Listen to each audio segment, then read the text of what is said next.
So me and my friend Kenyatta are headed to Thailand from the USA.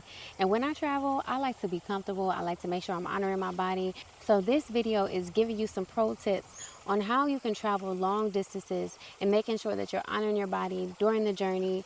I'm going to talk about the flights that I chose and why, and also where we stayed and what we did. So the first tip is to give yourself a long layover, which sounds contrary, but a long layover that allows you to have time to sleep overnight and explore the city that you're in at that moment. So we had about a 5-hour flight from Houston, Texas to Vancouver. So this is us in Vancouver. We made sure that we moved our bodies. So we walked in the horizon to go to this cute little cafe and get us a matcha, and also I got a salad to go in order to make sure that I was eating a little something light before we get on the plane, because of course when you travel long distances, airplanes also feed you. So we walked to get whatever nourishment we wanted to enjoy, and then we also did yoga in the park. Now this park was right behind our hotel, so I purposely picked a hotel that had a nice park behind it. And you can look all of this stuff up on Google Maps when you're searching for hotels and whatnot, right?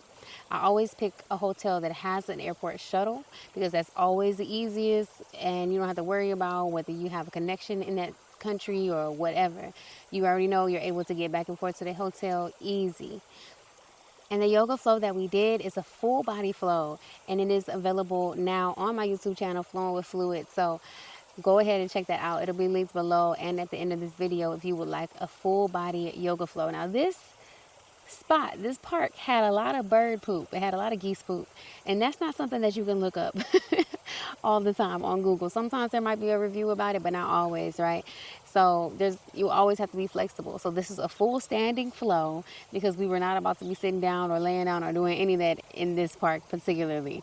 But it's a full body flow that's just really good for getting some good flow in all of your joints and bringing balance and, stretching the areas that are really impacted by traveling long distances. The second pro tip is to make sure that you select your meals prior to your long flight. So for me, I'm plant-based. I don't do any of that other stuff, and I have a soy allergy. So I always do like an Indian type of meal. I do the Indian, Hindu, I forget vegetarian.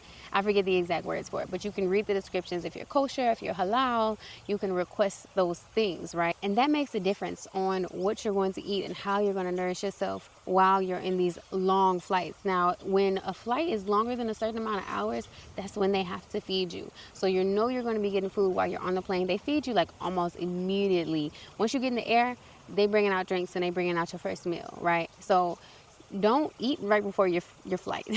Leave a little bit of room, because they're going to feed you. So you don't want to waste your money, right? Unless you eat a lot. If you eat a lot, then that small meal may not be a whole lot for you. So bring snacks, some nuts, something easy to snack on or something like that, right? And so our next flight is to Hong Kong. And I was really excited about Hong Kong because we were able to do those double-decker buses and just see the city a little bit. And Hong Kong was beautiful. And apparently the hotel that I picked was a really good hotel, according to our Uber driver. It was close to town, but not in the middle of all the busyness, because it got real busy. Now, we landed late, so we really didn't get to see a lot. But we ended up just going to a restaurant to get some food. And at this particular restaurant, they had a popular Asian fruit. Asians love them some durian, right? That durian fruit, y'all. At the restaurant, I ordered like a curry dish with some rice, veggie curry. You really can't go wrong with that most of the time. And then my friend had like a muscatoli type dish, a red pasta. And then we got these pastries. They were supposed to be durian and pineapple. So I'm like, okay, I wanted to try durian because everybody talks about it. I had never had it before, but I knew going to Asia, I was going to try me some durian. Y'all, when I say we both took one little bite, because the smell already threw us off. We took one little bite, and that was it. We was not eating that. That thing was nasty. It was so bad. And when we got to Thailand, we ended up trying the actual durian fruit. So stay tuned for that video where I'm going to talk about all the exotic fruits that we tried in Thailand, because we tried a lot of them. And a lot of them were great. But that durian, though, they say either you love it or you hate it. it's a no for me. The description for the hotels we stayed in and any additional information is all going to be linked below in the description. So check that out if you want to know the details, okay? Because I got you. The Hong Kong airport was really nice. So we ended up getting food there too instead of eating breakfast before our flight because it was kind of early. And I had some really good pho or some type of ramen or something with shiitake mushrooms. It was delicious. I've never had airport food that was that good. And they give you a whole tray of food. It was clean. It was beautiful. There was a lot of artwork everywhere. So yeah, I like Asia so far. Our next stop is Thailand, and I'm so excited for Thailand. Thailand, it's been something that I've been waiting to go check out. So I'm excited to share that journey with you. Thank you for tuning in. I hope you enjoyed these pro tips. The 2 pro tips, just to remind you, are to book flights that allow you to have time to enjoy your journey, that slows you down. Sometimes we try to rush to get somewhere and then we're exhausted and we don't really have the energy to do stuff when we get there. This way, it kind of breaks it all down so that you're not staying seated for way too long and then your body is hurting by the time you get there.